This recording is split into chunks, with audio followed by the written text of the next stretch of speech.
Antes del video de hoy, no olvides suscribirte para que no te pierdas los últimos videos. Si quieres ver un caso o tema cubierto por Paranormally Listed, entonces ve a paranormallylisted.com y llena el cuestionario bajo la pestaña Sugerir un caso.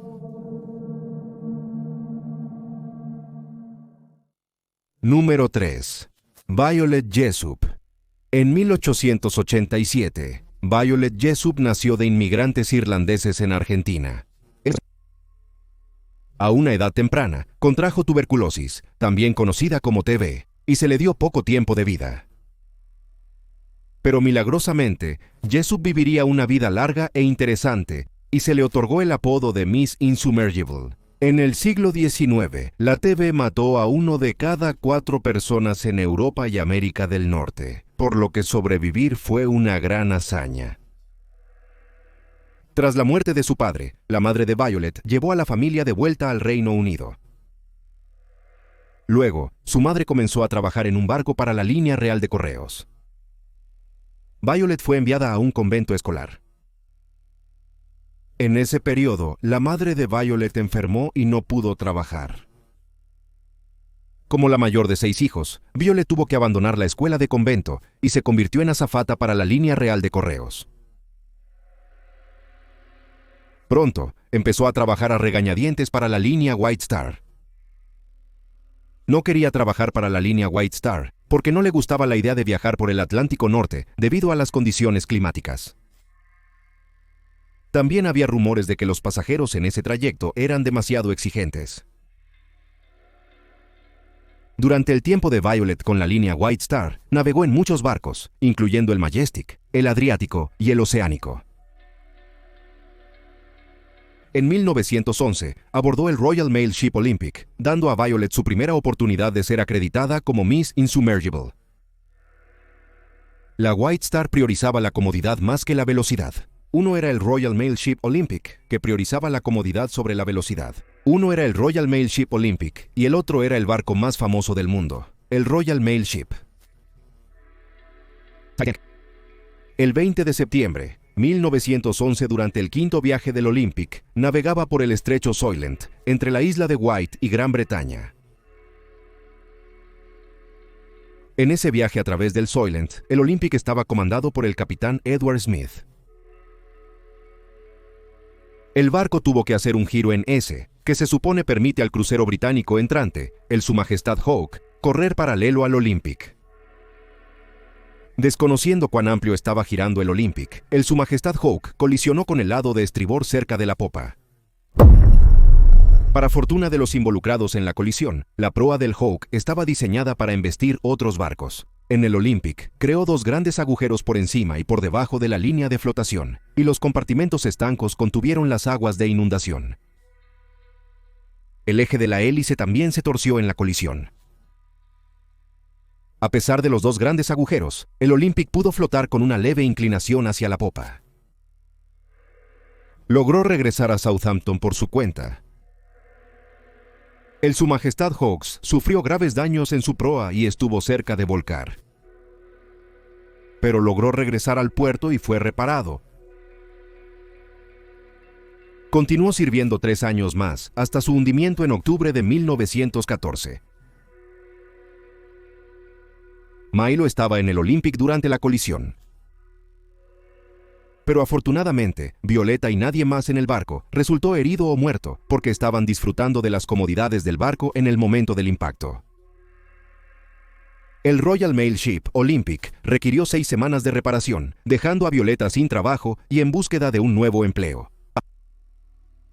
Un amigo la convenció para unirse a la tripulación del Royal Mail Ship Titanic. Violet, de 24 años, zarpó el 10 de abril, 1912 como azafata de primera clase en el viaje inaugural del Royal Mail Ship Titanic.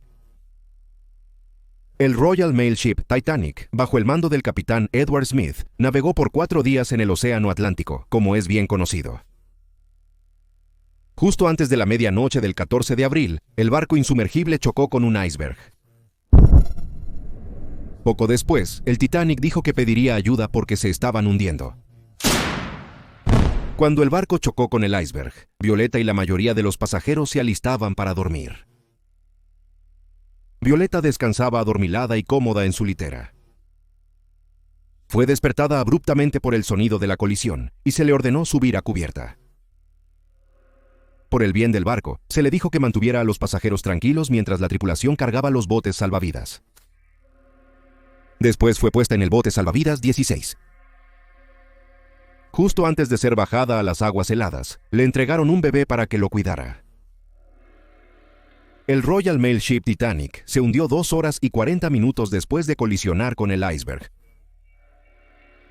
El lugar de descanso final está en el fondo del Océano Atlántico Norte, en la costa de Halifax, Nueva Escocia, Canadá. Con 2.224 a bordo, poco más de 700 personas verían el Royal Mail Ship Carpathia, que llegó 3 horas y media después. Habiendo sobrevivido a su segundo desastre marítimo, Violeta, aún con el bebé en mano, abordó el barco. Mientras estaba en el Carpathia, la madre del niño le quitó al bebé a Violeta de los brazos y huyó llorando. Quizás después de sobrevivir a 2 desastres en el agua, uno querría permanecer en tierra por el resto de su vida. Sin embargo, Violeta Jessup regresó al Royal Mail Ship Olympic tras su reparación.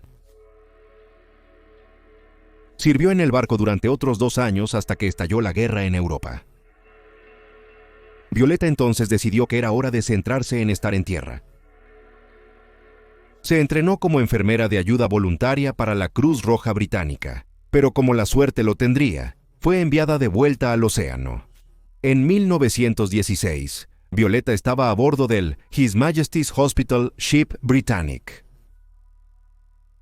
Era el barco hermano menor del Olympic y el Titanic, el último de los 3 transatlánticos de pasajeros de White Star Lines. En 1915, el barco fue convertido en un barco hospital para ayudar en los esfuerzos bélicos.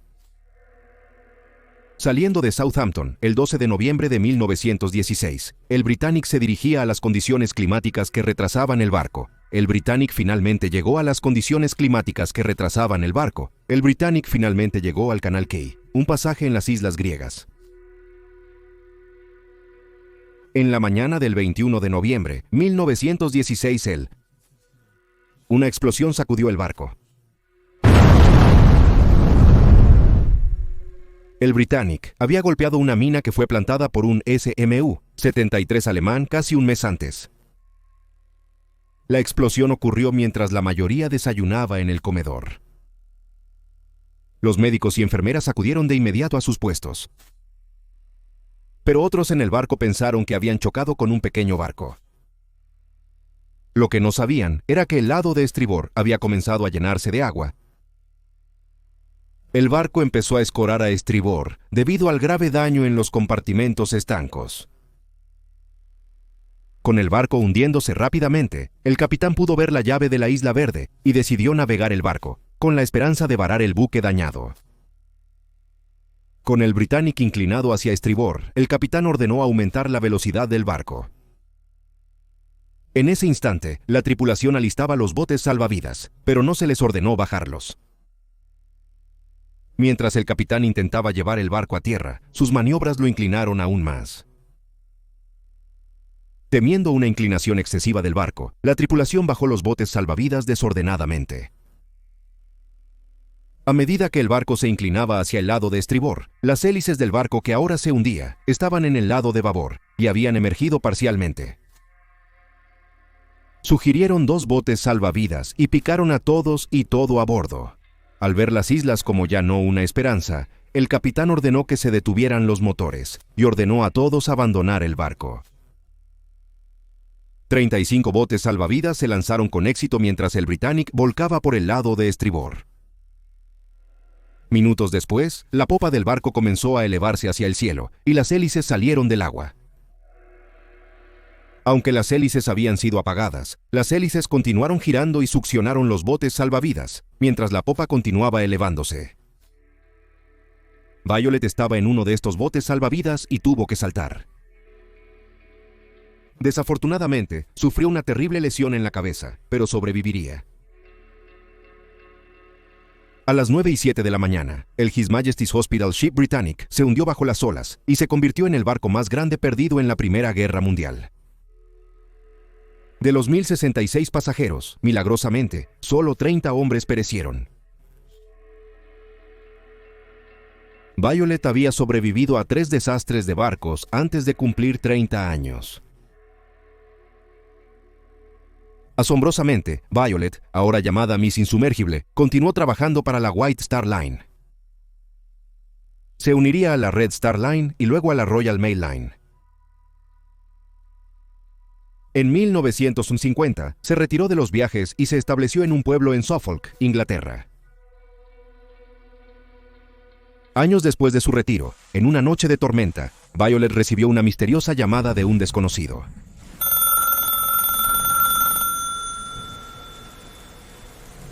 Le preguntaron a Violet si salvó a un bebé la noche que el Titanic se hundió. Él respondió, sí. El llamante dijo, yo era ese bebé, luego rió y colgó. Cuando Violet contó esta historia a su amigo y biógrafo John Maxton Graham, sugirió que probablemente era una broma de un niño. Le dijo a Maxton Graham que nunca le había contado a nadie sobre el bebé que había salvado. Según los registros oficiales, el único bebé en el bote salvavidas 16 era un triste Thomas. Se desconoce si hizo la llamada telefónica. Violeta terminó viviendo una vida larga. En 1971, a la edad de 83 años, Violet Jessop falleció por insuficiencia cardíaca congestiva. Número 2. Adrian Cardine de Wyatt. Adrian Cardine de Wyatt, a pesar de reconocer que la guerra es un infierno, escribió sobre su experiencia en la Primera Guerra Mundial. Francamente, disfruté la guerra. Eso puede sonar como las palabras de un psicópata, pero eso viene de alguien que fue disparado 7 veces, perdió su ojo izquierdo, sobrevivió no a 1, sino a 2 accidentes de avión, escapó de un campo de prisioneros de guerra cavando un túnel, y se arrancó los dedos porque el médico se negó a quitárselos.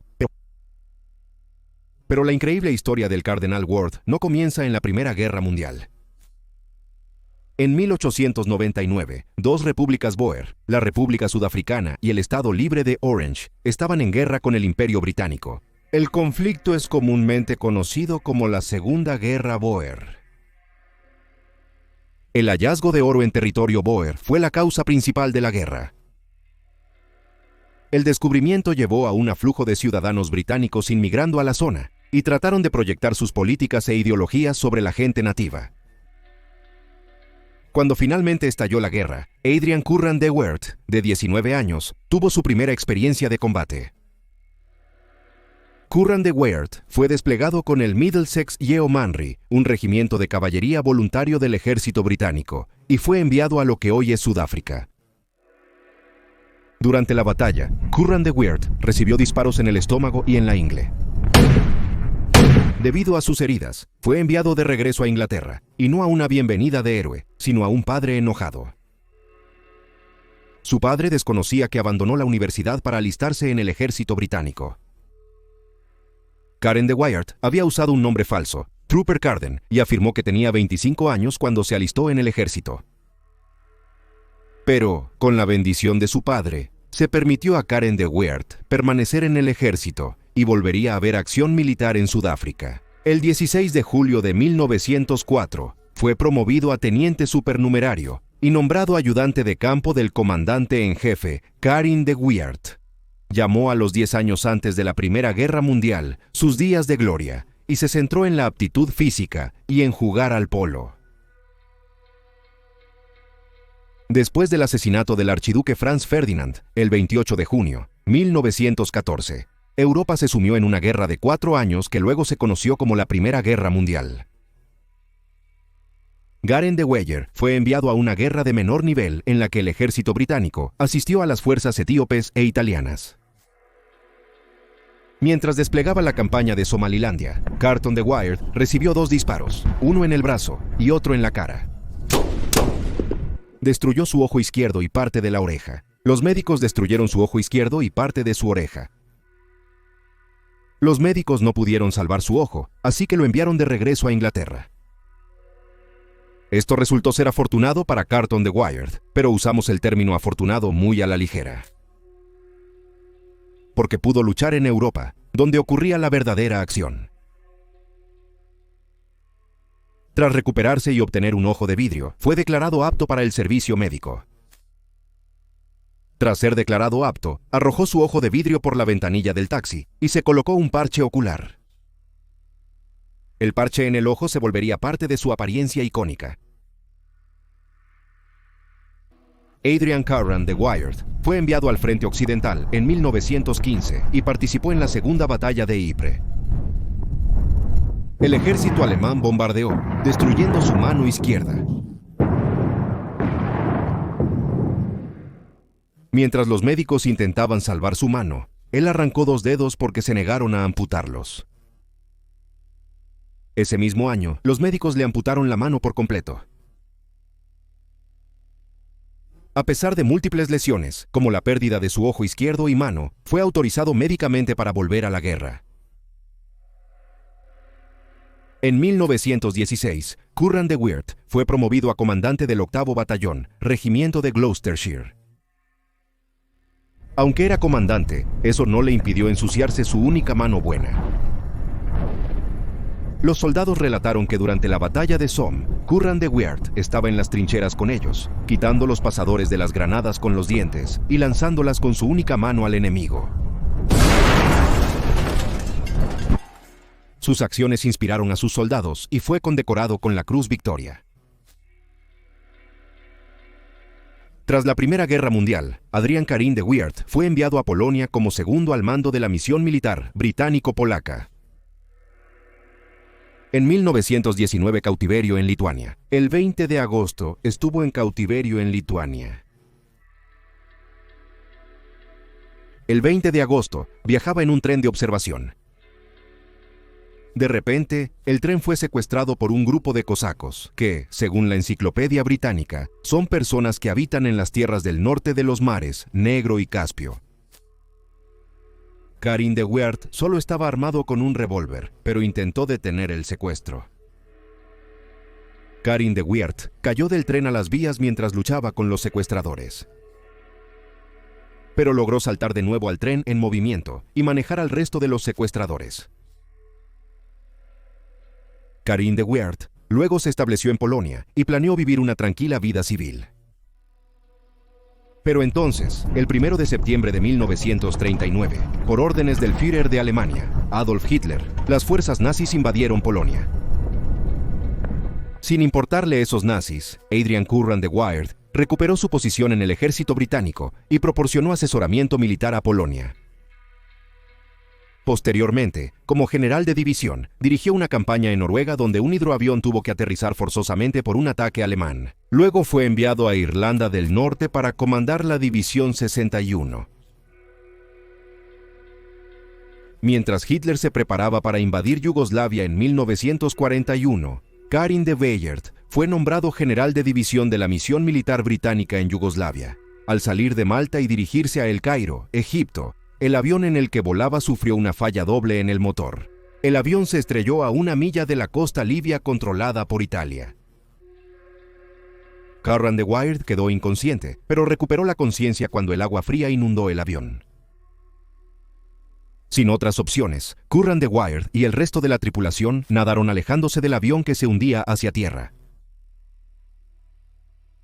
Una vez en la orilla, fue tomado como prisionero de guerra. No queriendo pasar mucho tiempo allí, él y otros 3 prisioneros intentaron escapar 5 veces. Él finalmente escapó por un túnel que tardó 7 meses en cavar. Durante 18 días, el inglés tuerto, manco y aparentemente a prueba de muerte se disfrazó de italiano. Pero entonces finalmente fue recapturado. Las negociaciones llevaron a su liberación. Nadie habría culpado a Curran de Wyatt por retirarse, pero no era su destino. Para él. El primer ministro Winston Churchill lo envió a China para ser el representante militar del gobierno. En octubre de 1947, Adrian Curran de Wyatt finalmente se retiró del ejército británico con el rango honorario de teniente general. Escribió una autobiografía, Feliz Odisea, las memorias del teniente general Sir Adrian Curran de Wyatt. En su autobiografía escribió: «Los gobiernos pueden pensar y decir lo que quieran, pero la fuerza no puede ser eliminada, y es el único poder real e indiscutible. Nos dicen que la pluma es más poderosa que la espada, pero yo sé cuál de estas armas elegiría». Habiendo sobrevivido a 3 guerras y todas sus lesiones, Adrian Curran de Wyatt fue llamado el soldado inmortal. Eso no fue el final de sus lesiones. A los 67 años, un día se cayó por una escalera. Se golpeó hasta quedar inconsciente y se rompió la espalda. Mientras se recuperaba, los médicos le extrajeron mucha metralla de su cuerpo devastado por la guerra. Adrian Curran de Wyatt finalmente falleció el 5 de junio de 1963. Tenía 83 años. Número 1. Tsutomu Yamaguchi.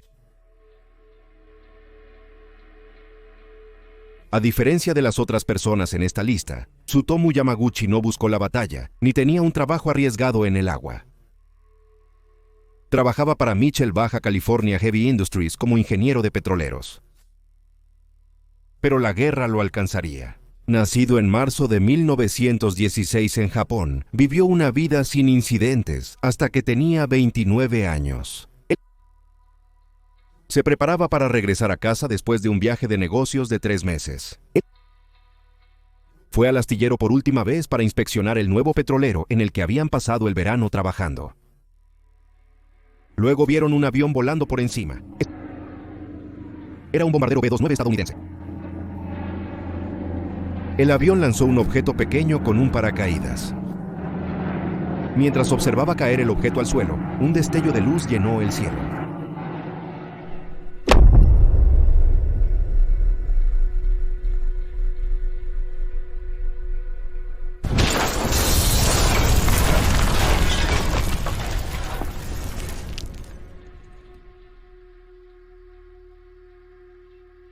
Como si fuera golpeado por un tornado, Yamaguchi voló hacia un cercano campo de papas. Ahora ciego, con el tímpano roto y graves quemaduras en su lado izquierdo, se arrastró hasta un refugio.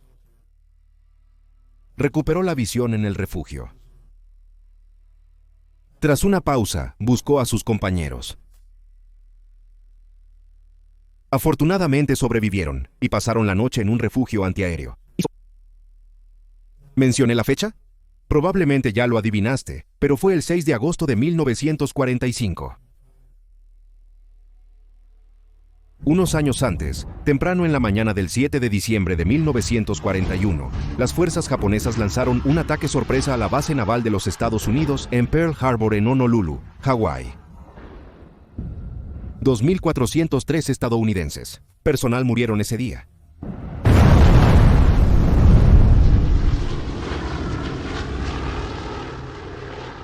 Al día siguiente, Estados Unidos entró en la Segunda Guerra Mundial y declaró la guerra a Japón. Con la guerra en pleno apogeo en Europa, los Estados Unidos se unieron a las fuerzas aliadas, que incluían a Gran Bretaña, la Unión Soviética, Canadá, Australia, Francia, entre otros. Después de 4 años, la guerra favoreció a los aliados. Rechazaron a los alemanes y recuperaron los países conquistados por los nazis. En 1910, el 30 de abril de 1945, Adolf Hitler hizo algo que debería haber hecho después de fracasar como artista. Se quitó la vida. Esto puso fin a la guerra en Europa. Sin embargo, Estados Unidos aún combatía contra los japoneses en el Pacífico. Estados Unidos había bombardeado Japón implacablemente. Muchos edificios en Tokio estaban hechos de madera. El 9 y 10 de marzo Estados Unidos bombardeó con bombas incendiarias el centro de Tokio. Más de 100.000 personas murieron y 1 millón quedaron sin hogar. Es el bombardeo más destructivo de la historia. Los japoneses no se habían rendido. No queriendo que la guerra continuara, el presidente Harry S. Truman decidió desatar una nueva bomba con capacidades destructivas que el mundo nunca había visto, la bomba atómica. El plan era lanzar 2 bombas sobre ciudades japonesas. Lamentablemente, Tsutomu Yamaguchi estaba en su último día en Hiroshima. A las 8:15 de la mañana, el bombardero Enola Gay lanzó la bomba Little Boy sobre Hiroshima, matando a 66,000 personas e hiriendo a 69,000. Yamaguchi estaba a solo 3 kilómetros del punto cero. Yamaguchi regresó a casa después de sobrevivir al primer ataque con una bomba atómica. E informó para trabajar 3 días después. Estados Unidos tenía planes de lanzar una segunda bomba sobre Kokura. 3 días después del bombardeo de Hiroshima, el 9 de agosto de 1945, el bombardero Play Boxcar volaba hacia Kokura, pero entonces el clima comenzó a cambiar, y nubes de humo de un ataque aéreo previo llenaron el cielo, cubriendo la ciudad. Incapaces de ver claramente la ciudad, la tripulación del Boxcar decidió pasar a la siguiente opción: Nagasaki, ciudad natal de Tsutomu Yamaguchi. Con vendajes pesados, Yamaguchi volvió al trabajo, contándole a su supervisor su experiencia en Hiroshima. A las 11 de la mañana, Boxcar lanzó la bomba Fat Man en Nagasaki. Una vez más, Yamaguchi estaba a 3 kilómetros del punto cero. Vio otra intensa luz brillante. Confiando en sus instintos de supervivencia, se tiró al suelo mientras las ventanas se rompían a su alrededor.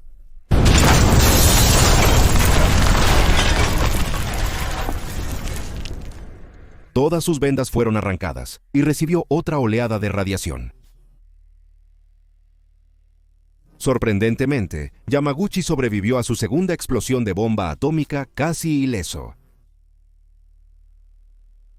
Aunque el hombre gordo era más poderoso que el niño pequeño, las montañas de Nagasaki redujeron el impacto de la bomba. 39,000 personas murieron y 2,500 resultaron heridas. Yamaguchi se recompuso y se fue a trabajar para ir a casa y descubrir qué había pasado con su esposa e hijo. Cuando llegó a la calle, descubrió que su casa había sido destruida y no vio a su familia. Temía que hubieran muerto en la explosión, pero resultó que su familia había sobrevivido con heridas menores, y fue porque Yamaguchi había sobrevivido al bombardeo de Hiroshima. Antes de lanzarse la bomba, su esposa e hijo habían ido por un ungüento para sus quemaduras. Al explotar la bomba, hallaron un túnel y se refugiaron en su interior. Días después de la segunda explosión, Yamaguchi languideció en el refugio antiaéreo y pasó por un infierno. Perdió el cabello, sus heridas se gangrenaron y vomitó por más de una semana.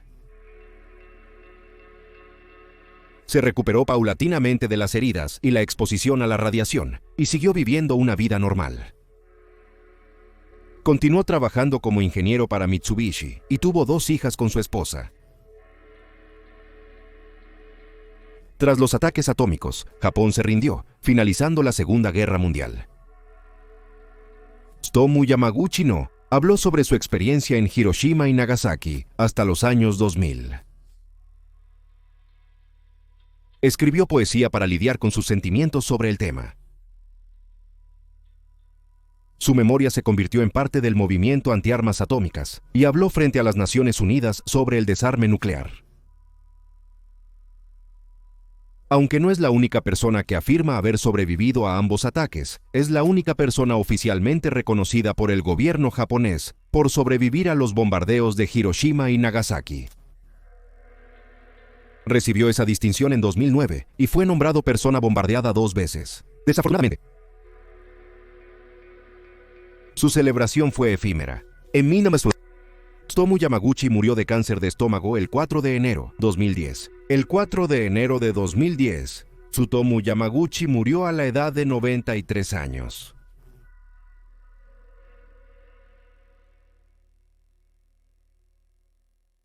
Muchas gracias por ver este video. Esperamos que lo hayas encontrado interesante.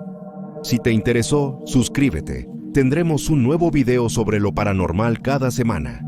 Si eres nuevo en este canal, no olvides visitar nuestro otro canal, Criminally Listed. Tenemos más de 325 videos que presentan historias de crímenes extraños pero verdaderos. Puedes encontrarlo en youtube.com Criminally Listed. También tenemos un podcast sobre casos sin resolver que finalmente se resolvieron llamado Criminally Listed Presents. Into the Killing, disponible en Stitcher, Spotify, Amazon Music y donde encuentres excelentes podcasts. Eso es todo por hoy. Gracias nuevamente por ver.